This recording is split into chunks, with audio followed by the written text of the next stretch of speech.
I look at my life and I wasn't supposed to be who I am today. Something turned, but it didn't come from outside. It didn't come from my culture or my community. It came from within. Who I was committed to transforming my life into just didn't fit. It didn't fit realistic. It didn't fit practical, and it didn't fit logical. I didn't know how I was going to get there. There were no examples of how I would get there. There was no instructions. There was no GPS. And there wasn't even anyone around me that had an idea of how to help me. All there was my intuition, my internal GPS, my internal God placement system, and the will and the desire and the big dream inside my belly. And I was willing to keep at it until I birthed something greater than myself. In order to live the life you love and love the life you live, you have to be willing to step on the other side of normal, on the other side of where people give you permission to step. You have to be willing to step on the other side of realistic. You have to be willing to dream big and give yourself a radical chance for a radical future and a breathtaking possibility. It starts with you, I promise. Nietzsche said, if you know the why for doing, you can endure almost anyhow. If you know why you're doing something, when the hard times come, and they're going to come, when the disappointments and the rejections come, and they're going to come by the truckloads, your reasons will be your rod and staff to comfort you, to pick you up. Once again, I got a saying on one of my tapes, if life knocks you down, try and land on your back, because if you can look up, you can get up. Let your reasons get you back up. Write down at least 5 reasons on why you deserve your dream, on why you won't give up, what's going to make you unstoppable, why you must be unreasonable, because logical, practical thinking says you can't do it today. But if you want to produce unreasonable results in your life, like living your dream and taking charge of your destiny, you've got to be an unreasonable person. You've got to be an uncommon person. Success is personally defined by everyone. And as you're creating success, create holistic success. My biggest successes are the things that people don't even see. Are you willing to do something you've never done before? Most people don't. They want to have a grander life, a more exciting life, doing exactly what they were doing. Are you willing to do something you've never done before? Most people don't.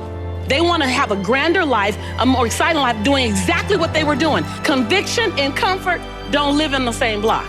If you're going to be convicted about something, you might have to go through some discomfort. But if you want to stay comfortable, why don't you just relax where you are, because that's where you're going to stay. And so are you willing to reinvent who you are? Are you willing to kill away the procrastination? Are you willing to kill away the excuses? The blame game started working, and that was the beginning of me rescuing myself. I realized that I am my rescue. No one else is my rescue. Do this bite-size, do this bite-size. Bite-sized, digestible, palatable pieces of what you can do. Does that sound good, you guys? And when you look up, and you don't have to have a magnificent change over 12 months, have a small change over 30 days, and then a small change over 30 days, your breakthrough will come in needlepoint moves. And you'll look up in 5 years and not recognize your life. Don't stop running toward your dream. It's very important. As you hold on to that dream, there are moments when you're going to doubt yourself. There are rough times are going to come, but they have not come to stay. They have come to pass. It's very important for you to know that.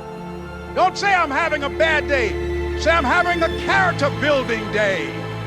It's very important for you to believe that you are the one to make this happen. You won't ever attract more money to you until you become an even greater steward of the money that you have. That when you mind your pennies, dollars will flow. But if you are currently not the best steward of the money that you have, meaning you spend it fast, you give it away, you don't know how much you have, then it's difficult for the universe to give you more of what you're not taking total and the highest level of responsibility around. That's an ouch, but it's the truth. And once I learned how to mind my existing money, all of a sudden I began to have space to attract more money in my space. So being a good steward of your existing dollars are very, very important, because that will bring about more prosperity. It's necessary as you work with the people that you bring into your organization, that they see that you are a good example of a person to work with, because you model integrity and determination and ambition and truth and honesty and the way in which you conduct business. The next step is, that is you. That is you. That no one can do it for you but you. And even though you face disappointments, even though you will experience some setbacks, it goes with the territory. You must understand that. People often want to call me the exception, like, oh my God, you're the exception. No, I'm not the exception. I'm an average, ordinary woman who chose every day to make one more extraordinary decision. I just was crazy enough to believe that it doesn't matter the color of my skin, doesn't matter my religious background, doesn't matter my origin, it doesn't matter my mom's bank account and my dad's bank account when I was born. None of that means my future. That's just the circumstance that I came from. That's not what defines my future. I just believe that.